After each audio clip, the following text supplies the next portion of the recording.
আমাদের বাংলাদেশের ফেরাউনের নানি হাসিনার বুদ্ধি বেশি ছিল না, কাউয়া কাদের বেশি বুদ্ধি ছিল? কার বুদ্ধি বেশি ছিল বলেন তো? ফেরাউন যেটা বলেছে, আমাদের ওবায়দুল কাদের যেটা বলেছেন, হাসিনা বাবু সেইটাই কিন্তু কাজ করেছে। কথা বলেন ঠিক কিনা? পালাবো না, 3 মাসের ভিতরে বাংলাদেশে ছিল, কোন দিক দিয়ে পালাইয়া গেল জনগণ তো মনে হয় দেখে নাই। সম্মানিত ভাইয়েরা, এই যে ওবায়দুল কাদের পার হয়ে গেছে, বাংলাদেশ থেকে একটা লোকও দেখলো না। আবার মনে হয় টাকার বিনিময়ে তাকে বাংলাদেশ থেকে ইন্ডিয়ায় পার করে দেওয়া হয়েছে, ঠিক কিনা? বাতিলের কাছে মাথা নত করা যাবে না। সম্মানিত ভাইয়েরা, আমার জীবনে আমাদের গ্রাম গঞ্জতে শুরু করে নিয়ে রাষ্ট্র পর্যায়ে বিভিন্ন জায়গায় মানুষের বন্ধু আছে না নাই?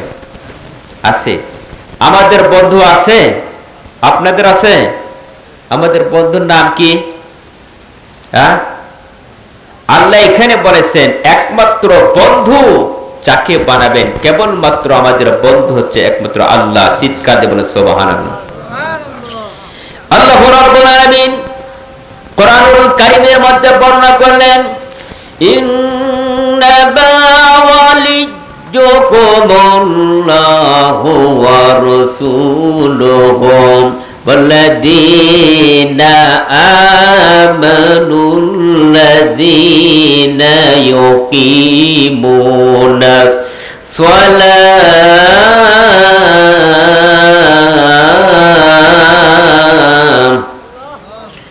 ওয়া ইউতুনাস যাকাতা ওয়া হুম রাকিউন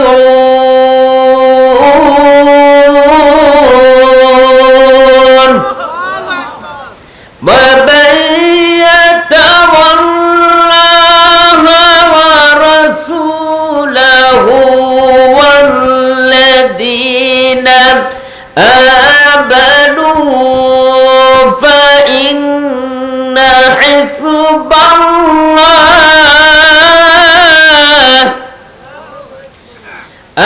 আমানু ফাইন্না হিসবাল্লাহি হুমুল গালিবুন।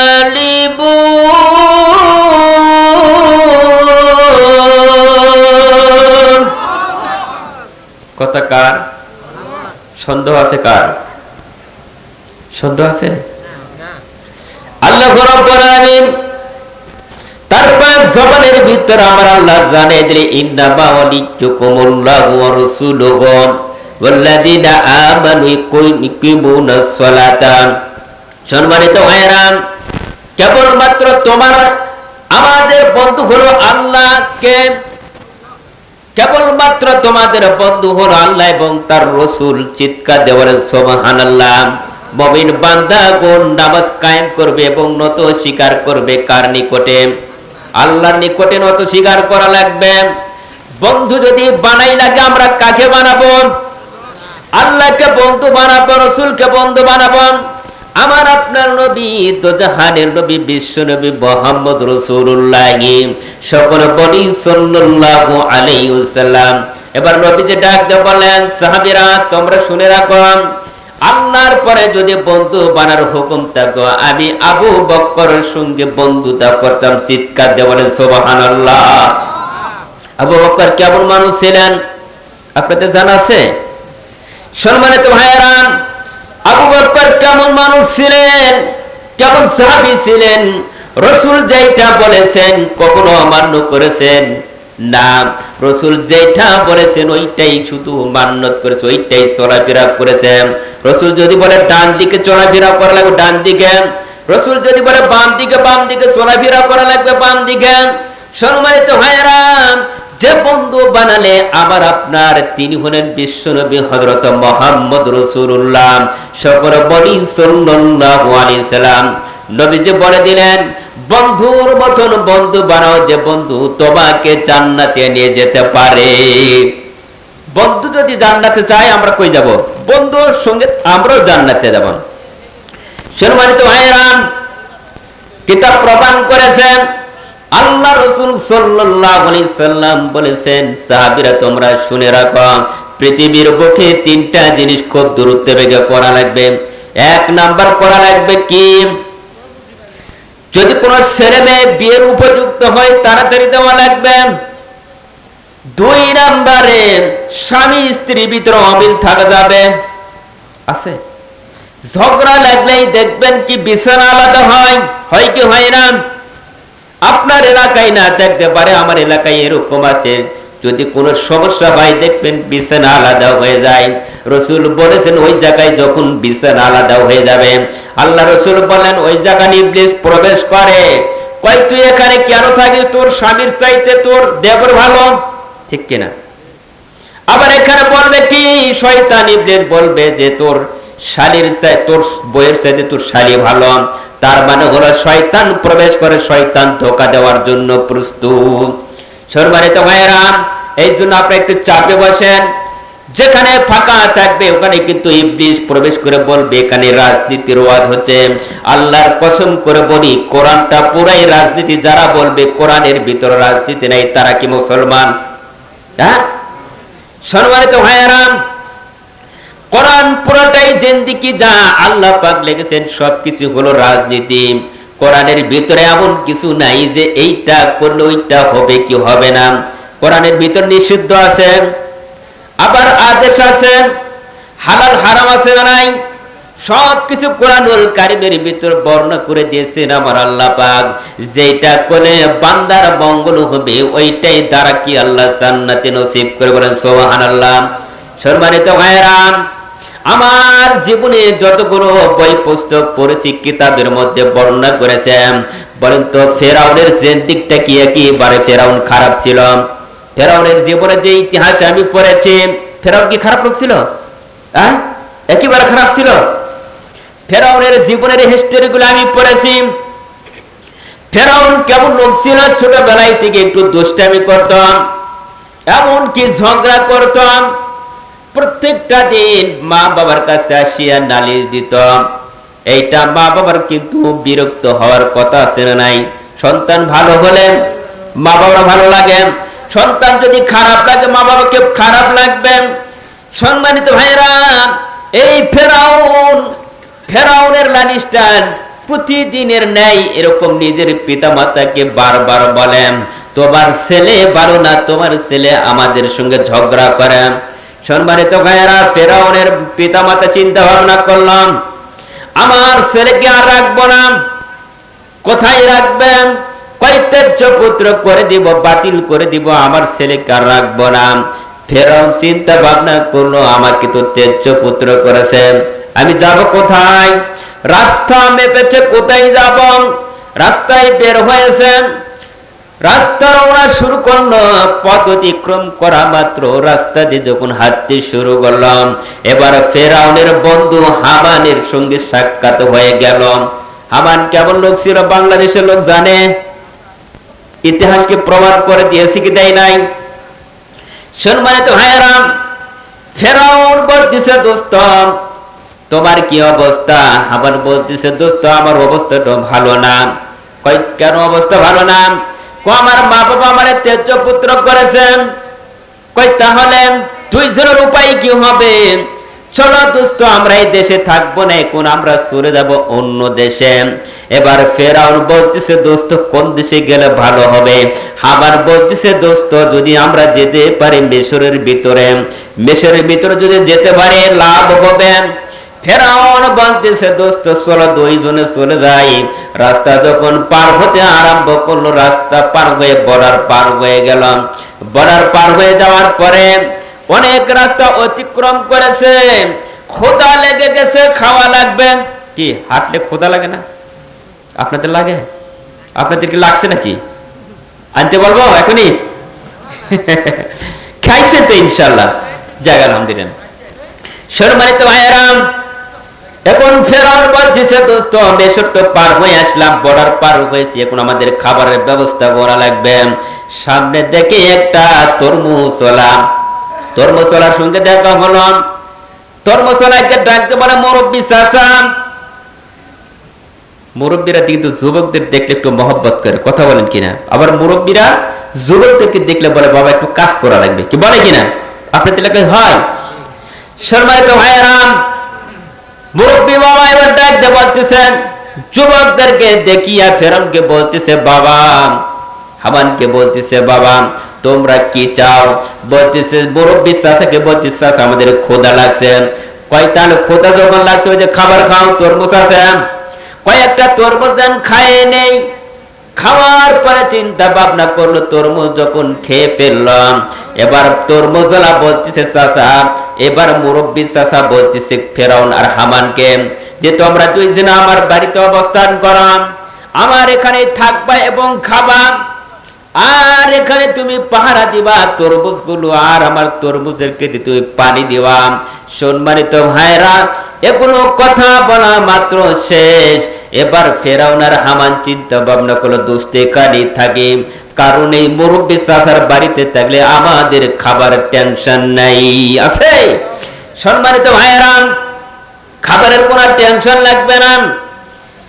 কিন্তু কিছুদিন যাওয়ার পরে হামান দোস্ত ডাক দিয়ে বলতেছে দোস্ত সারা জীবন কি মুরব্বী চাচার বাড়িতে থাকবো, আমাদের কি টাকার দরকার নাই? ফেরাউন লাভ দিয়ে বলতেছে দোস্ত টাকার তো দরকার আছে। কয় টাকা পাবো কোন জায়গায়? হামান ডাক দিয়ে বলে দোস্ত একটা চাকরির খবর পাইলাম, ওই চাকরিটা যদি তুমি করতে পারো তাহলে আমাদের প্রত্যেকটা মাসের ভিতর আমাদের 10,000 টাকা স্কেল আসবে। এবার হামানের বুদ্ধির কারণে ফেরাউন বলতেছে দোস্ত ঠিকই বলেছ, 10,000 করে টাকা আসবে, তাহলে চাকরিটা করা হোক। বলতেছে দোস্ত চাকরিটা কি? এবার বলতেছে দোস্ত চাকরিটা হলো ওই যে কবরস্থানের দারোয়ান। এবার ফেরাউন বলতেছে এটা একটা চাকরি হলো, কবরস্থানে আমার চাকরি, দারোয়ান হবো, এটা কেমন কথা হয়? হামান বলতেছে দোস্ত তুমি কি জানো না, না হয় কবরস্থানের দারোয়ান, ওখানে টাকা পাওয়া যাবে মাসে 10,000। সম্মানিত ভাইরা, 10,000 টাকার লোভে কিন্তু চাকরিটা করতে শুরু করলাম, কিন্তু আল্লাহ পাকের অশেষ মেহেরবানিতে ওই দেশের ভিতরে একটা প্লে রোগ শুরু হয়ে গেল, সারা দেশের ভিতরে প্লে রোগ শুরু হয়ে গেল, হাজার হাজার মানুষগুলো মরতে লাগলাম। হামান দোস্ত ডাক দিয়ে বলে ফেরাউনকে বলতেছে দোস্ত যত লোক মরতে শুরু করেছে প্রত্যেকটা মানুষকে দাফন করতে জীবনটা তো আমাদের লাশ হয়ে যাবে। সম্মানিত ভাইরা, এবার হামান ডাক দিয়ে বলতেছে দোস্ত মিশরের ভিতরে সবচাইতে ধনাঢ্য ব্যক্তি যিনি টাকাওয়ালা পয়সাওয়ালা, ওই পয়সাওয়ালা টাকাওয়ালা ব্যক্তির কাছ থেকে 2,000 করে টাকা নেওয়া লাগবে। কয় হাজার করে টাকা? আমার কথা কি বোঝা যায়? শুনবেন, কথাগুলো গুরুত্বপূর্ণ কথা। 2,000 করে টাকা নেওয়া লাগবে। হামানের বুদ্ধি বেশি না ফেরাউনের বুদ্ধি বেশি? হামান বলতেছে দোস্ত 2,000 করে টাকা যদি নিতে পারি আমাদের ইনকাম বেশি হবে। 10,000 টাকা সরকারি স্কেল, 2,000 টাকা হলো বোনাস, কথা কন না গে?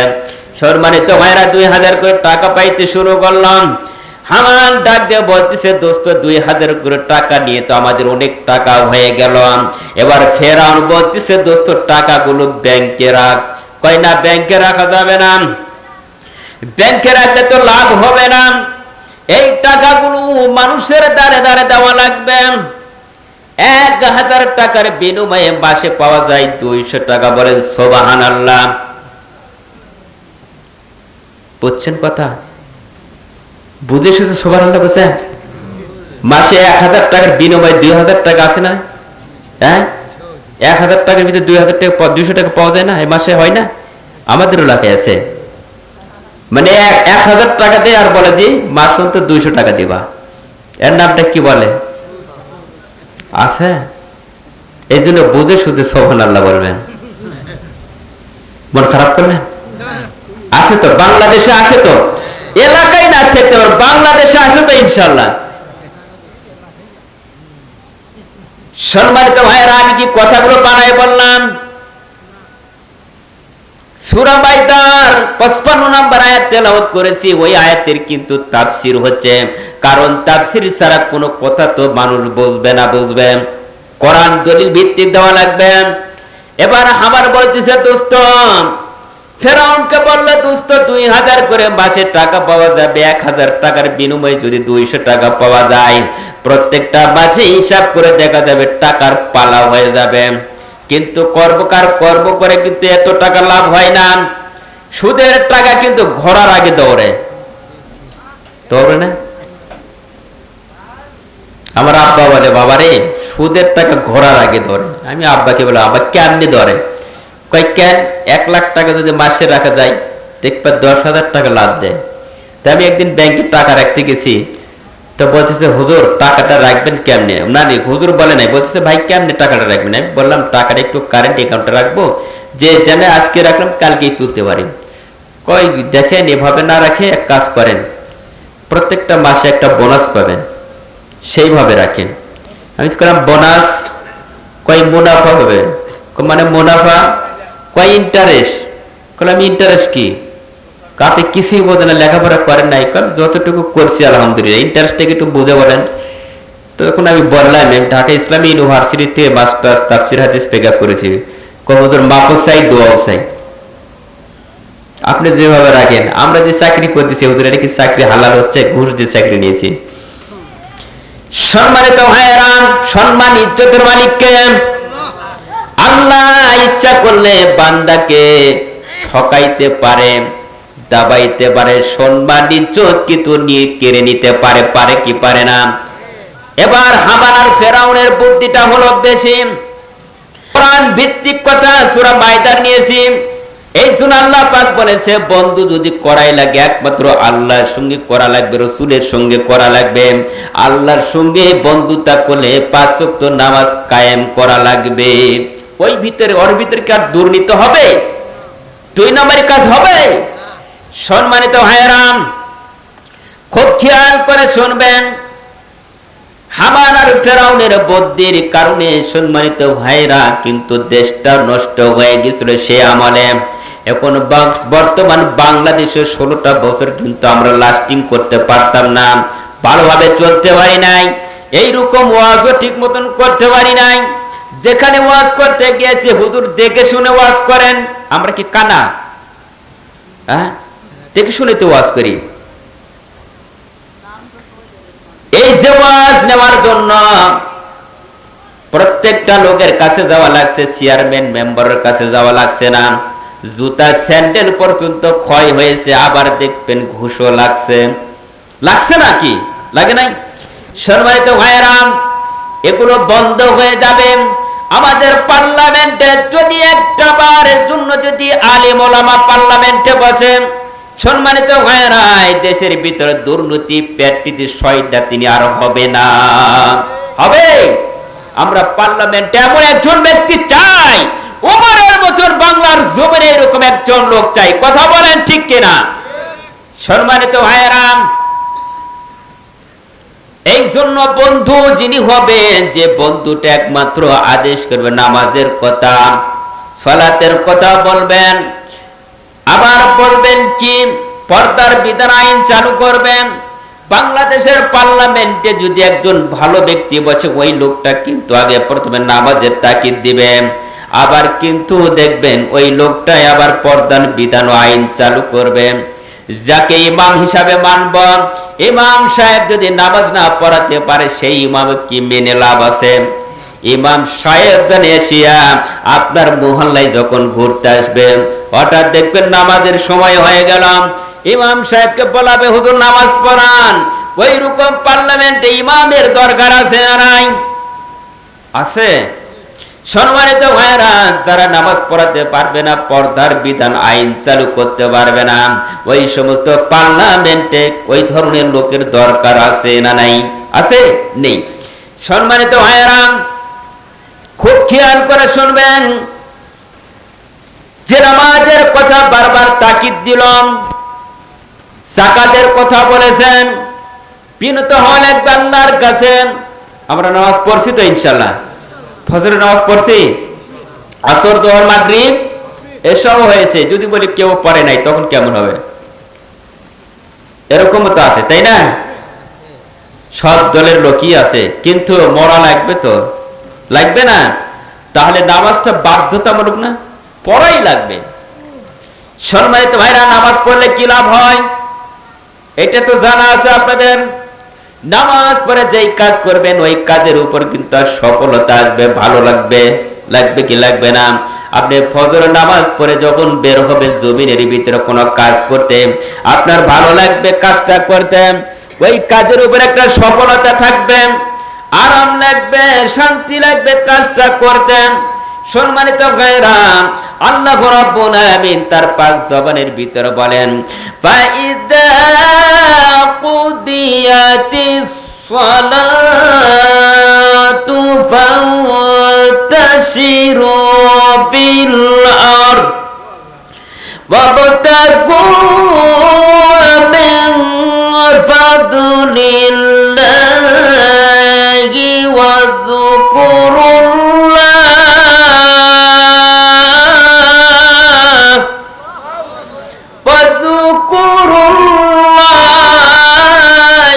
কাসীরান লাআল্লাকুম তুফলিহুন।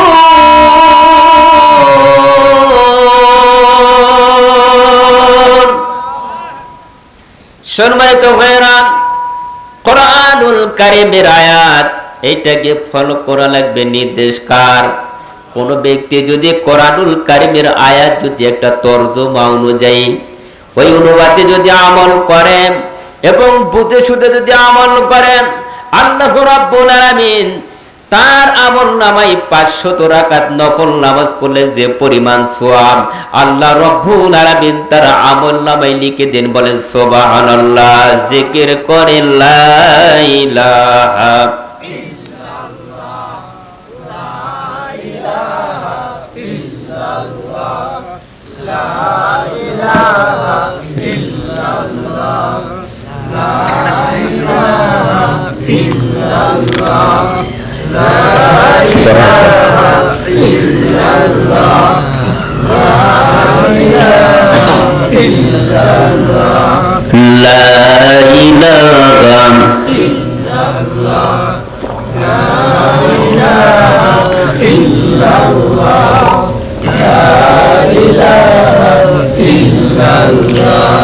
সুবহানাল্লাহ আলহামদুলিল্লাহ লা ইলাহা ইল্লাল্লাহ সুবহানাল্লাহ আলহামদুলিল্লাহ লা ইলাহা ইল্লাল্লাহ লা ইলাহা ইল্লাল্লাহ মুহাম্মাদুর রাসূলুল্লাহ।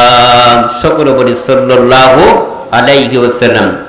সম্মানিত ভাইরা, আল্লাহ রাব্বুল আলামিন বললেন কোরআনুল কারীমের ভিতরে তার পাক জবানের ভিতরে বলেছেন, ফাইদা কুদিয়াতিস সালাত ফান্তাশিরু ফিল আরদ, নামাজ কায়েম করে জমিনে ছড়িয়ে পড়ো। নির্দেশকার আল্লাহ রাব্বুল আলামিন বললেন, বান্দা বান্দি শোনো, নামাজ কায়েম করে জমিনে ছড়িয়ে পড়ো, আল্লাহ তাআলার অনুগ্রহ সন্ধান করো, আল্লাহ তাআলাকে স্মরণ করো। যারা আল্লাহ তাআলাকে স্মরণ করবে সুদ খেতে পারবে, যারা আল্লাহ তাআলাকে স্মরণ করবে তারা কি ঘুষের টাকা খেতে পারবে, যারা আল্লাহ তাআলাকে স্মরণ করবে তারা কি জিনার কাজ করতে পারবে, যারা আল্লাহ তাআলাকে স্মরণ করবে তারা কি জমির আইল কাটে বড় করতে পারবে। অনেক হাজী সাহেব আছে নেংটি মারে আইল কাটতেছে, বড় করে জমিন আছে না নাই? সম্মানিত ভাইরা, যারা সুদের টাকা সুদ খাইতেছে, বলেন তো কিতাব প্রমাণ করেছে মার সঙ্গে 33 বার জিনা করার সেই পাপের সমতুল্য হয়। সম্মানিত ভাইরা, জিনার একটা কথা বলি আমি, পাপের কথা কি, সুদের কথাটা কি আমি একটু উদাহরণ দিয়ে বোঝাই। একটা লোক সবচেয়ে বড় চালাক আর একটা লোক ঠকবাজ, মানে চালাক কম। দুই বন্ধু মিলে একটু কাঁঠাল কিনেছেন। কাঁঠাল চিনেন তো ইনশাআল্লাহ। কাঁঠাল কেনার পরে যে বন্ধু চালাক বেশি আর যে ঠকবাজ যে কম বোঝে, ওই চালাক ব্যক্তি বন্ধুকে বলতেছে, দোস্ত যে কম খাবে সে টাকা কম দিবে, আর যে বেশি খাবে সে বেশি টাকা দিবে।